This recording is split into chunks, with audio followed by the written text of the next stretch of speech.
Lovers, ketemu lagi dengan Yulenka di sini, masih di liputan seputar janda nih. Yang pastinya sekarang ini Yulenka sudah ada di Masjid An-Nikmah ya, di sini di daerah Cibubur, dan sudah ada Bapak Ustadz Dery Sulaiman. Alhamdulillah. Ya.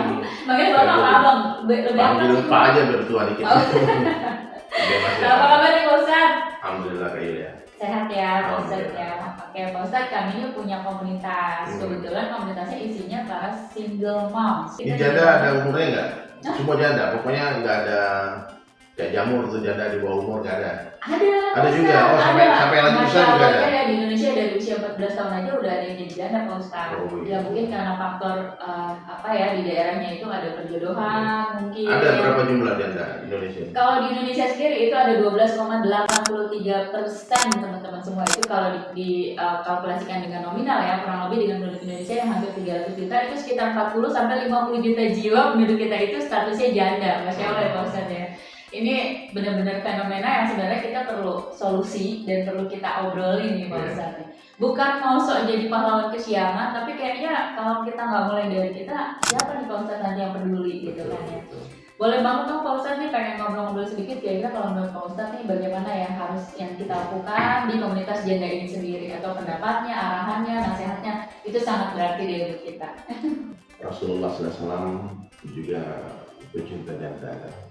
Dari seluruh istri Nabi kan semuanya janda kecuali satu orang. Hidup cuma Bunda Aisyah yang gadis yang belum nikahi. Ummahatul Mukminin Khadijah juga janda. Justru janda yang lebih tua umurnya waktu itu dulu Rasulullah. Nabi umur 25, istri umur 40 tahun. Jadi di dalam Islam janda itu sangat dimuliakan. Ya, bahkan siapa yang menafkahi janda itu dicatat seperti orang dapat pahala seperti orang yang sholat sepanjang malam, berpuasa sepanjang hari. Nah, kalau apalagi dia menikahi janda, itu lebih dahsyat lagi fadilahnya. Cuman sekarang saya surprise juga nih, ternyata ada pikir dari Kak Yulenka ini tentang pemberdayaan janda-janda yang hari ini banyak yang meninggal oleh suaminya, ditinggal cerai, tidak dikasih nafkah, susah untuk biaya sekolah anaknya, dia nggak tahu apa-apa, nggak punya skill, nggak punya value, dan ini sebuah pikiran yang bagus ya. Cuman mungkin kalau saya cara mendapatkannya aja mungkin perlu dipikirkan gimana Kak Jule itu harus banyak kolaborasi dengan pihak-pihak terkait. Mesti urusan ini urusan pemerintah sih sebetulnya ya. Cuman ada orang janda yang memikirkan wanita-wanita yang senasib dengan dia, ya itu luar biasa. Saya cuma bisa doakan. Amin. Doakan semoga usaha ini, cita-citanya Kak Yulenka itu semua Allah mudahkan, Allah kabulkan dan dibuat dengan cara yang benar, yang baik. Amin ya Allah.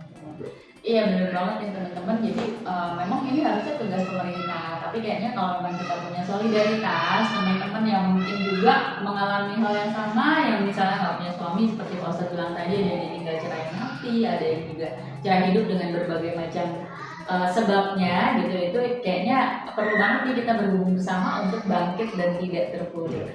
Karena biar bagaimanapun hidup harus berlanjut, apalagi untuk para janda maupun single mom yang sudah memiliki anak nih. Kalau seandainya ditinggalkan gitu aja, kadang-kadang anak juga harus kita urus gitu ya, prosesnya sekolahnya, belum lagi kalau sakit, perlu dokter dan segala macam. Jadi memang kita perlu banget sih orang-orang yang peduli, dan mudah-mudahan seperti Pak Ustadz ngomong tadi, kita perlu banyak berkolaborasi dengan orang-orang yang sefrekuensi dan juga mungkin punya finansial yang bagus ya Pak Ustadz yang bisa mensupport gerakan ini. Salah satu usaha kita ya datang sini ngobrol-ngobrol sama Pak Ustadz nih, mudah-mudahan nanti. Makasih sudah datangin. Amin, alhamdulillah. Tadi coba juga ya. Sampai ada roti janda juga. Nah itu mudah-mudahan itu bisa jadi favoritnya Pak Ustadz ya, bisa direferensi ke teman-teman juga.